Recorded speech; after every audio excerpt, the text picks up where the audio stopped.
Olá, irmãos e irmãs em Cristo. Venho aqui hoje gravar para vocês mais um vídeo no meu canal revelando as profecias da Bíblia. E o assunto de hoje é mais uma lição da Escola Sabatina, a lição número 5, Fé contra todas as dificuldades. É isso que eu prego em todos os meus vídeos. Mantenha a sua fé. Se você está passando por aquele problema, o maior problema que você estiver passando, não importa qual, mantenha a sua fé, mantenha o seu amor para Deus. Lembra do amor de Deus que tem para a sua vida. Não deixe isso apagar de sua memória. E sim, quero você lembrar do amor de Cristo por sua vida. Então, por isso, povo de Deus, essa lição é importantíssima para a gente aprender o que ela está falando, para não perder a nossa fé. Mas antes disso, vamos orar para fortalecer a nossa fé, para que a fé nunca acaba, que ela sempre mantenha em nossas vidas. Querido Deus e Pai, muito obrigado por este dia do Senhor que começou hoje ao pôr do sol e termina amanhã ao pôr do sol. Que essa lição, Senhor, possa ensinar a todos nós, ensinar que na fé, que a fé, ela possa superar todas as dificuldades que o ser humano passa, que nós passamos, mas nunca perder a fé, nunca. Pode ser o problema mais dificultoso do mundo, mas nunca perdemos a nossa fé, Senhor. Por isso, meu Deus, fique comigo nestes minutos e segundos que estarei pregando a Tua palavra, meu Deus. Faça de mim o Teu servo. E fique comigo, porque tudo isso eu agradeço e peço em nome do meu Salvador Jesus Cristo. Amém. Então, povo de Deus, fé contra todas as dificuldades. A lição de sábado, verso para memorizar. Guardo a tua palavra no meu coração para não pecar contra ti. Salmos 119, versículo 11. Os reformadores protestantes tinham algo de que as pessoas do século XXI precisam desesperadamente. Um propósito para a vida. No livro The Empty Self, o renomado psicólogo americano Philip Kuzman fala de pessoas que levam vidas sem propósito. Suas crenças são superficiais. Poucas coisas de real significado são importantes para elas. E não tem nada pelo que vale a pena morrer. Por isso não tem nada pelo que vale a pena viver. Mas os homens e as mulheres e as crianças da reforma protestante eram diferentes. Eles tinham um propósito duradouro pelo qual valia a pena viver. Aquilo em que acreditavam importava e não estavam dispostos a comprometer a sua integridade. Negar crenças era negar a própria identidade. Nesta semana, como exemplos da reforma, veremos como os ensinos bíblicos são transformadores e dão bases para o verdadeiro significado da vida. Compreender essas verdades nos preparar para a crise final no conflito entre o bem e o mal. Fomos chamados a continuar a batalha dos reformadores. Podemos descobrir o grande e suficiente para todos os desafios, aquele que dá sentido ao propósito da vida como nada no mundo jamais poderia dar. O que está falando aqui sobre a reforma protestante? A reforma protestante foi durante o século XVI. O século XVI com Martim Lutero. Mas antes de Martim Lutero, já tinha alguns protestantes reformadores que viam antes dele, que vieram antes dele, que não teve a mesma sorte de Martim Lutero, que morreram na mão do sistema papal, que foram queimados na fogueira, que ficaram presos em masmorras, que ele morreu por falta de sede e de se alimentar. Quer dizer, mas nunca perderam a fé, nunca perderam a esperança que Cristo virá um dia, de que Cristo vai receber você e eu no seu reino, na eternidade. Por isso, nunca perca a sua fé. Olha que aquela Idade Média, as pessoas que morreram na Idade Média, que ela nos ensina hoje, que era de nunca perdermos a fé. Sempre que era mantermos ali a nossa fé em Deus. Nada de pensar em se matar, quero pensar besteira. Não, volte somente seu pensamento para Deus. Ajoelha no chão, mostra a sua dificuldade, os seus problemas, para Deus. Converse com Deus, que Ele vai te ouvir. O Senhor ouve a todo mundo. Se você está longe da igreja, se você está longe da fé, mesmo assim, Deus te ama. Jesus te ama. Ele ama a todos nós. Volte ao primeiro amor. A lição de domingo. A palavra de Deus somente. A pergunta número 1. Qual foi a atitude de Davi em relação às Escrituras? Como isso impactou os reformadores e a nós? A Bíblia foi a base da fé dos reformadores e a essência dos seus ensinos. Eles entendiam que lidavam com a inspirada palavra de Deus, a qual vive e é permanente. A 1 Pedro capítulo 1 e o versículo 23. 1 Pedro capítulo 1 e o versículo 23, lá no Novo Testamento.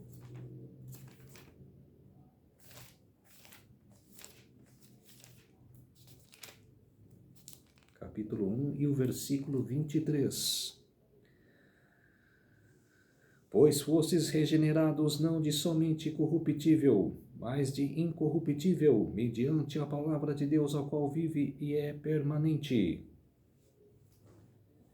Quer dizer, que a palavra do Senhor, que ela é eternamente, que ela fica em nossos corações e em nossa alma, que ela é em nossa mente.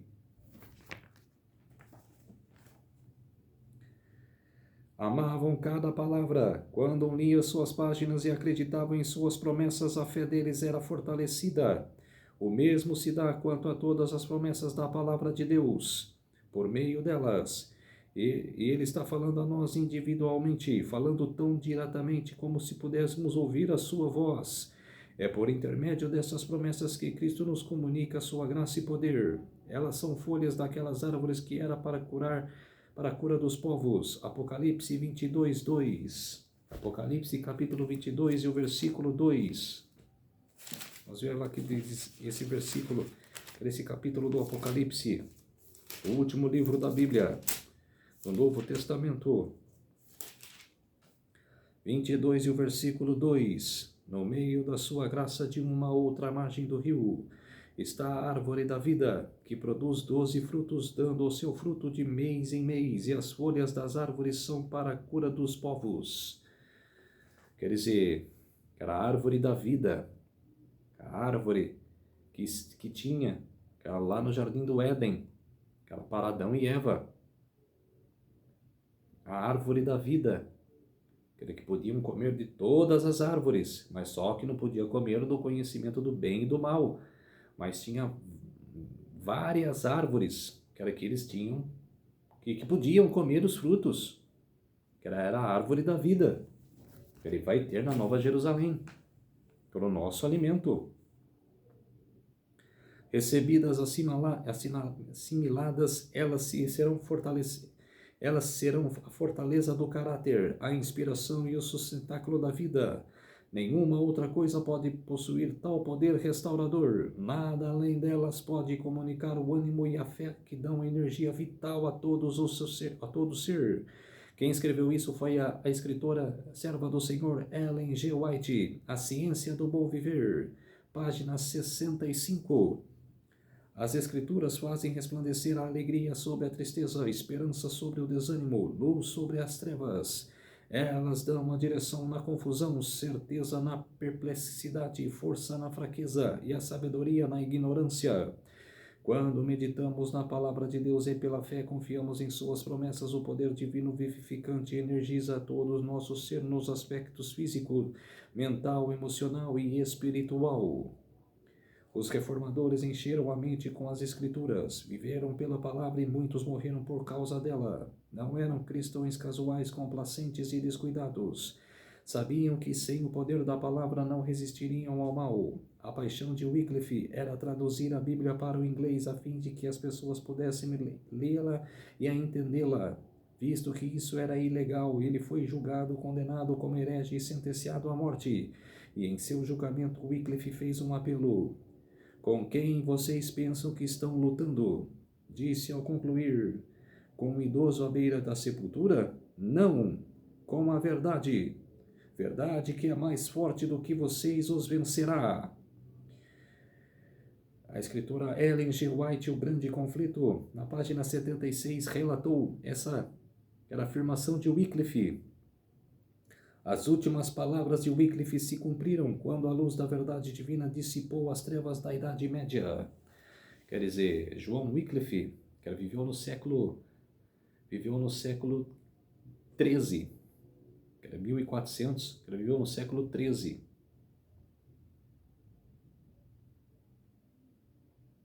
Viveu no século XIV, século XIV, e traduziu a Bíblia, que era para o inglês.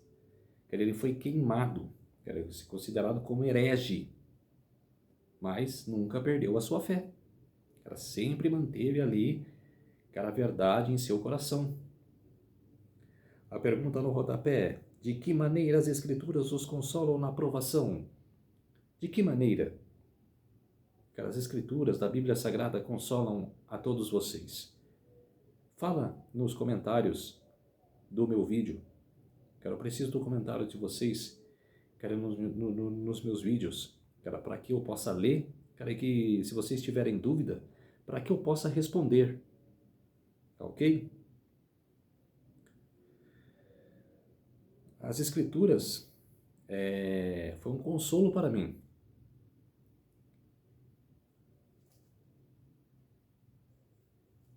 Eu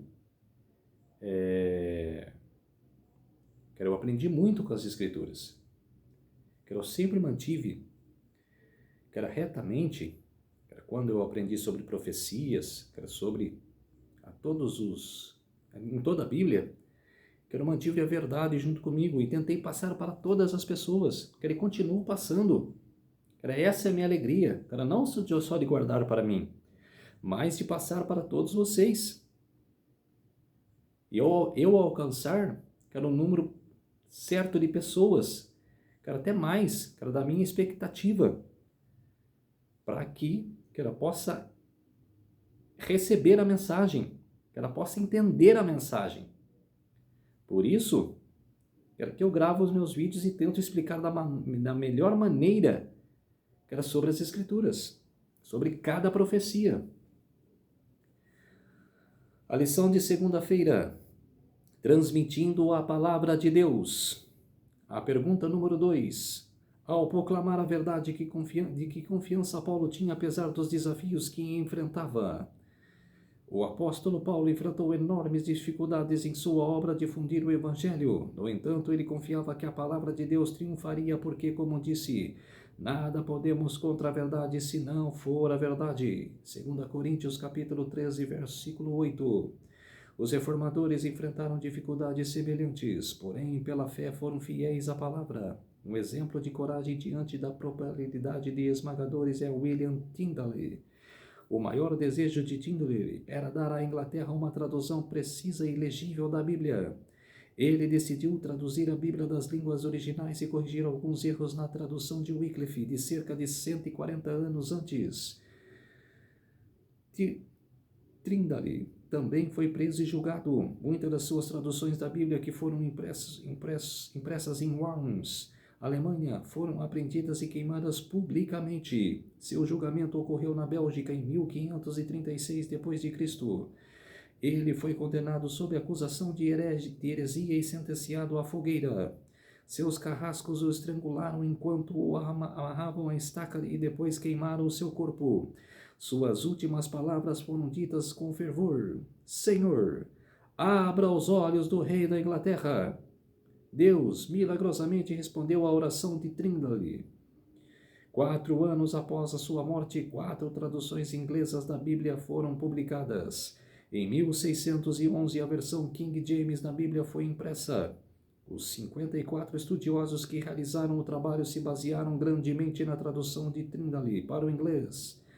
Uma estimativa sugere que o Antigo Testamento da Bíblia King James de 1611 seja 76% da tradução de Tyndale e o Novo Testamento seja 83%. Em 2011, a versão King James da Bíblia comemorou seu 40º aniversário, ultrapassando a marca de 1 bilhão de Bíblias impressas. Traduzida para muitos idiomas, impactou dezenas de milhões de pessoas ao redor do mundo. O sacrifício de William Tyndale valeu a pena. Apesar das dificuldades dos desafios, Tyndale e os seus companheiros confiavam que Deus estava no controle. A vida de Tyndale fez a diferença para a eternidade. Com certeza, porque confiou em Deus. Sabia que a ação dele de escrever as Bíblias, traduzir para o inglês, iam ter consequências, mas não perdeu a fé. A Idade Média, foi a Idade das Trevas, foi uma idade difícil, foi anos difíceis, 1260 anos, de perseguição da Igreja Católica Romana. Os católicos que estão assistindo ao meu vídeo, que assistem ao meu vídeo, não se ofendem. É a história.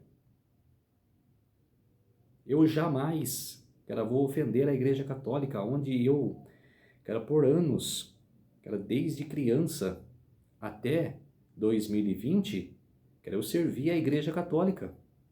Como eu vou falar mal, de uma instituição, que me abraçou, que sempre me tratou bem? Jamais, eu vou falar mal de igreja nenhuma, nem de católica, nem dos evangélicos, nem de assembleia, de batista, de presbiteriana. O que eu falo, é chamando a atenção dessas igrejas para voltar à verdade, para pregar a verdade. É um alerta que eu faço para as igrejas. Mas não critico igreja nenhuma. Realmente um aviso para voltarem a pregar a Bíblia Sagrada, para passar a palavra de Deus para os fiéis da igreja. E por isso, vocês católicos não se sentem ofendidos de eu contar as histórias, que foi realmente verdadeiro. Para muitos, eu sou uma seita, faço parte da seita. Tudo bem, de vocês comparar, nem sabem o que significa uma seita. Seitas é seita satânica, que os satânicos fazem, para Satanás. Mas, eles nos atacam falando isso sem saber o significado. Vocês que fazem isso, vocês que chamam nós de seita, basta saber o que eu acabei de falar agora, são seita satânica. Seita é uma forma satânica, de adorar a Satanás. Então, não se sentem ofendidos, sim, de saberem que a Igreja Católica Romana fez durante a história, matando os fiéis, que amam, que amavam, e que na eternidade vão continuar amando a palavra de Deus.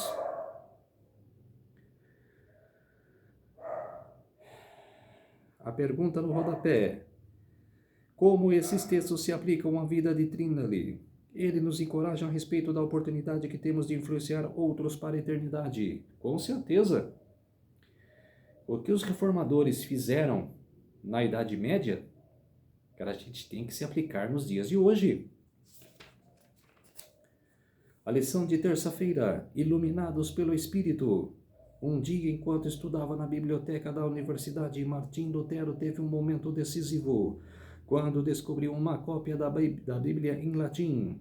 E ele não sabia que o livro como esse existia, e leu capítulos após capítulo, ficando surpreso com a clareza e o poder das Escrituras. Ao debruçar-se sobre suas páginas, o Espírito Santo iluminou a sua mente à medida que as verdades obscurecidas pela tradição pareciam saltar das páginas da Bíblia.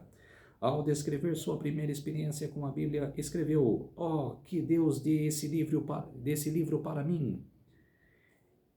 Você hoje, que não lê a Bíblia Sagrada, você nem conhece o que está escrito na Bíblia, faça igual Martim Lutero. Por que Martim Lutero não sabia da Bíblia? Porque na Idade Média, o que a Igreja Católica Romana fez? Ela prendeu a Bíblia, que era em 7 chaves, que era nos cadeados.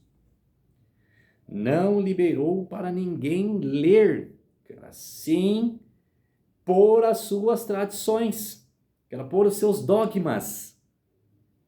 E proibia a Bíblia, que era para os povos. Não era só na Itália, não. Que era na Bélgica, na Suíça, na Suécia, em todos os lugares, em Portugal, tinham representantes papais, que também praticava a mesma coisa que Roma praticava. Então, quer dizer, ela queria ser grandíssima. Se você fosse o rei da Inglaterra, se você fosse coroado, primeiro você tinha que passar pela Igreja Católica. A Igreja Católica falava para você: você aceita todas as nossas tradições, dogmas, todas as nossas leis que a Igreja opõe a ti? Se ele falasse sim, ele era o rei da Inglaterra, era rei da Alemanha, que seja. Todo rei passava por esse propósito. Isso é história, era só ler. A igreja se empunhava sobre os reis. Na história bíblica fala, em Daniel capítulo 7, ele vai se opor diante de reis, de fiéis, santos dos santos, ele vai ser poderoso na terra. É só você ler a história. É muito sério, povo de Deus. Não estou falando mal de igreja nenhuma, estou contando a história. E relato, Apocalipse 18:4. Sai dela, povo meu. Volte para a primeira luz. Volte para a verdade. A palavra de Deus é a verdade e sempre será. A pergunta número 3. Que princípios podemos tirar os seguintes textos a respeito de como devemos interpretar a Bíblia? Nesses versos temos a certeza de que mesmo o Espírito Santo, que inspirou os escritores bíblicos, nos guia enquanto lemos as Escrituras. Ele é o intérprete da verdade. Infelizmente, muitos minimizam o elemento sobrenatural da Bíblia e exageram no elemento humano.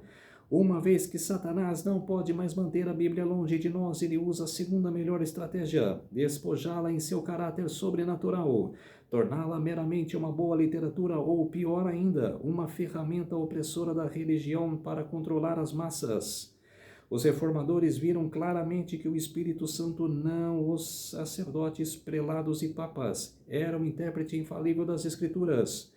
Em um interessante diálogo, Maria, rainha da Escócia, disse a John Collins, reformador escocês: você interpreta as Escrituras de uma maneira e eles, os professores católicos romanos, as interpretam de outra.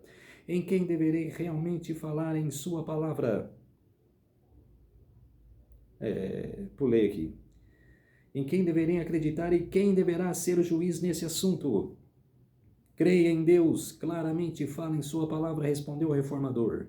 E além do que a palavra lhe ensina, não creia nem em um nem em outro. A palavra de Deus é clara por si mesmo. E se parecer qualquer dificuldade em algum lugar, o Espírito Santo, que nunca é contrário a si mesmo, em outros lugares explicará a questão de maneira mais clara, de modo que não pode ficar dúvida, a não ser para os obstinadamente permanecem na ignorância. Quem escreveu isso foi em Ellen G. White, O Grande Conflito, páginas 213 e 214. Então, quer dizer, está falando aqui sobre as igrejas que interpretam as profecias, que eram ao contrário de outras. Procure. Se você está na igreja da Assembleia Batista, Presbiteriana, se eles interpretam de uma maneira, se você tiver dúvida, chega na Bíblia Sagrada, e lê essa profecia, marca num caderninho, quando você está lá no culto, marca cada passagem que eles proferirem essas profecias, que eles falaram dessas profecias. Vai no livro de Apocalipse ou em Daniel, e tira as suas próprias conclusões, se eles estão certos ou não. O que eu aprendi, quando eu aprendi profecias, de um pastor, chama-se Samuel Ramos, ele fala: não acredita em tudo que eu falo, leia a Bíblia Sagrada, consulte a Bíblia, para ver se eu estou certo ou errado. Eu estou pregando a verdade, mas leia a Bíblia, entenda a profecia da Bíblia, consulte a Bíblia. Por isso que tem falta de conhecimento, as pessoas não pesquisam a Bíblia. A lição de quarta-feira, somente Cristo, somente a graça. A pergunta número 4, como funciona o plano da salvação? Deus oferece a salvação como um dom. O Espírito Santo nos leva a aceitar pela fé que Cristo ofereceu por meio de sua morte na cruz do Calvário. Jesus, o divino Filho de Deus, ofereceu sua vida perfeita para expiar nossos pecados.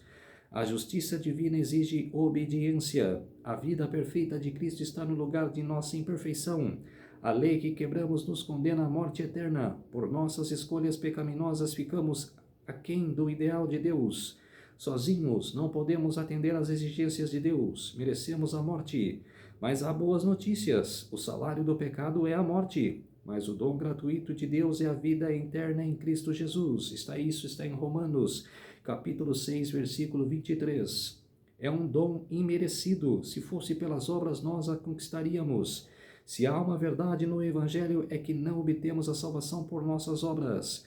Martim Lutero e os reformadores protestantes descobriram Cristo, e ele somente como fonte de salvação. Foi então que Lutero começou a pregar a mensagem da graça salvadora de Cristo. Multidões se reuniram para ouvir as suas mensagens sinceras e transformadoras. Suas palavras eram como um copo de água fria no deserto estéril da vida das pessoas. O povo tinha sido almejado pelas tradições da igreja medieval e escravizado com rituais antigos que não ofereciam vida espiritual. As mensagens bíblicas de Lutero tocaram o coração e vidas foram transformadas. Porque a Igreja Católica queria impor as suas tradições vazias, e o povo acostumou-se a crer nas tradições da Igreja, e isso funciona até nos dias de hoje. Olha, os católicos acreditam nas tradições da Igreja. É uma lavagem cerebral que a Igreja faz em seus fiéis. Ela não sabe nem profecia nenhuma. Se você perguntar de profecia para um católico, ele não sabe. Porque a mentalidade dele é as tradições da igreja. É o clero, tradições de várias, que eu vou apresentar, no Apocalipse. Acompanhe meu canal, Apocalipse 13, eu vou falar todas as mentiras, todas as porquices que a Igreja Católica fez na Idade Média. Não percam, vocês vão se surpreender.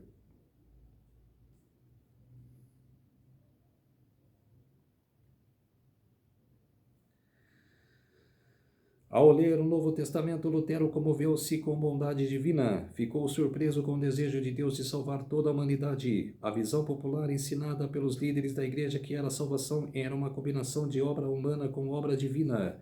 Lutero descobriu que a morte de Cristo na cruz era suficiente para todos. Cristo foi tratado como nós merecíamos, para que pudéssemos receber o tratamento que ele tinha direito. Foi condenado pelos nossos pecados, nos quais não tinha participação, para que fôssemos justificados por sua justiça, na qual não tínhamos parte. Sofreu a morte que era nossa, para que recebêssemos a vida que era dele. A escritora Ellen G. White, O Desejado de Todas as Nações, página 14. Quer dizer, Martim Lutero descobriu a verdade, ele pregou a verdade, ele mudou várias vidas. É o que você deve fazer nos dias de hoje. Era você descobrir a verdade, mudar a sua vida e transmitir, que era essa verdade que você aprendeu, para as outras pessoas.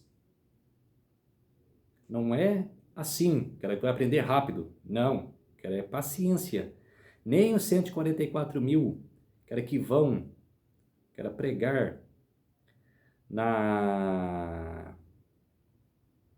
pregar na igreja, que é os 144 mil que vai fazer a última pregação, eles vão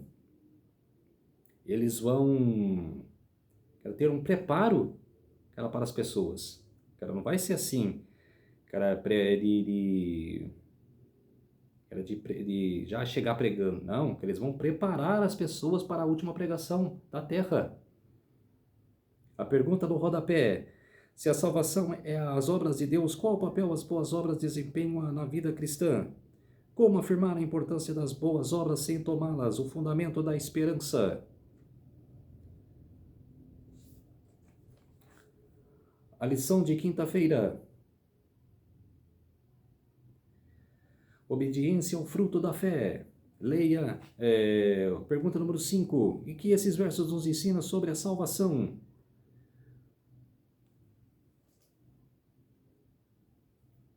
Sobre a salvação somente por meio da justiça de Cristo. Um novo vento soprava na igreja cristã nos dias de Lutero.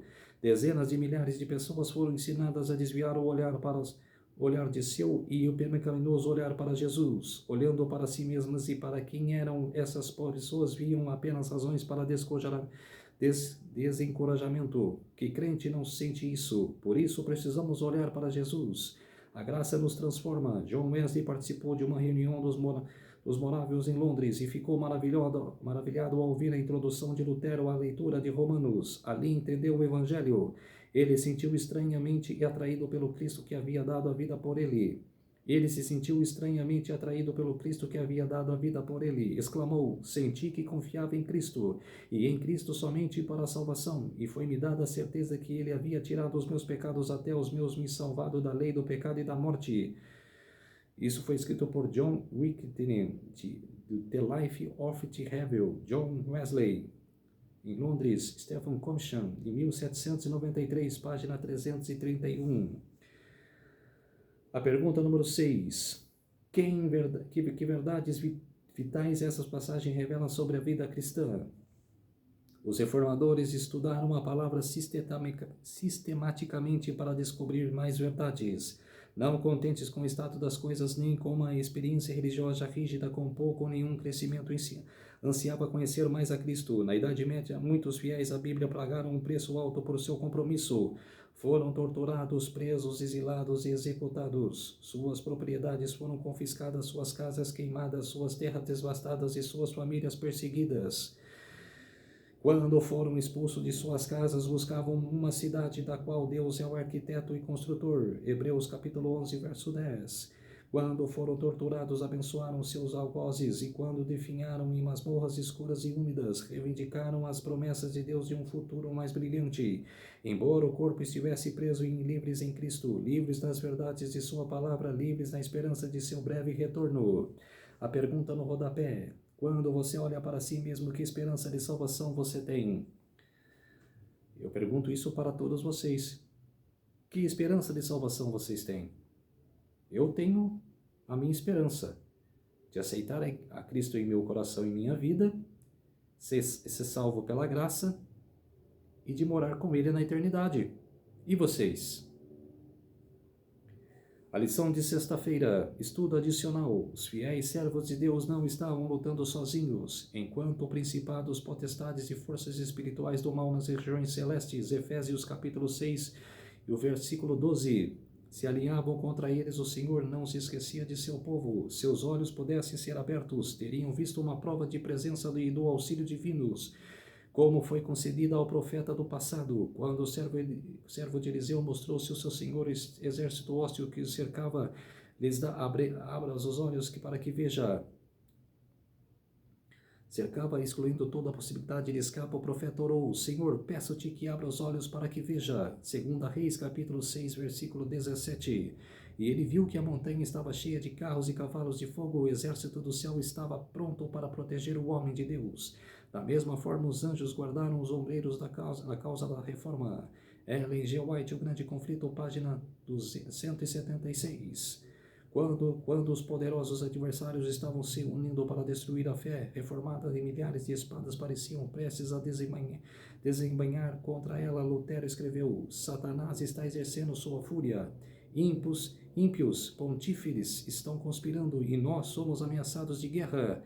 Exortem o povo a contender valorosamente perante o trono do Senhor e pela fé, oração, de modo que os nossos inimigos, vencidos pelo Espírito de Deus, passam a ser constrangidos à paz. Nossa necessidade fundamental e nosso principal trabalho é a oração. Que o povo saiba que nesse momento está exposto à lâmina da espada e à ira de Satanás. Que o povo ore. Grande Conflito, página 176.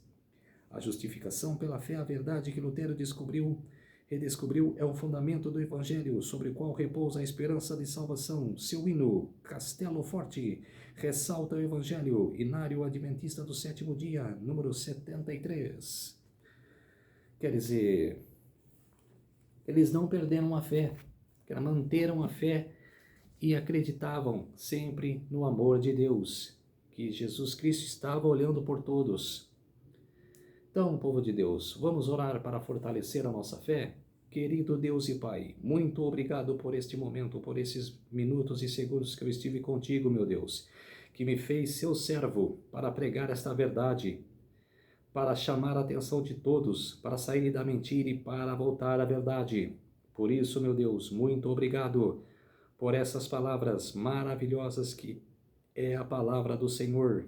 Por isso, meu Deus, tudo isso agradeço e peço em nome do meu Salvador Jesus Cristo. Amém.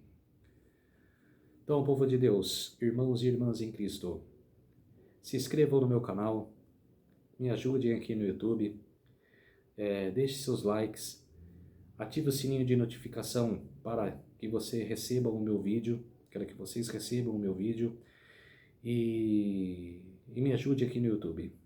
Um ótimo sábado para todos, um feliz sábado para todos e até o próximo vídeo, até a próxima lição, a lição 6 da Escola Sabatina. Tchau!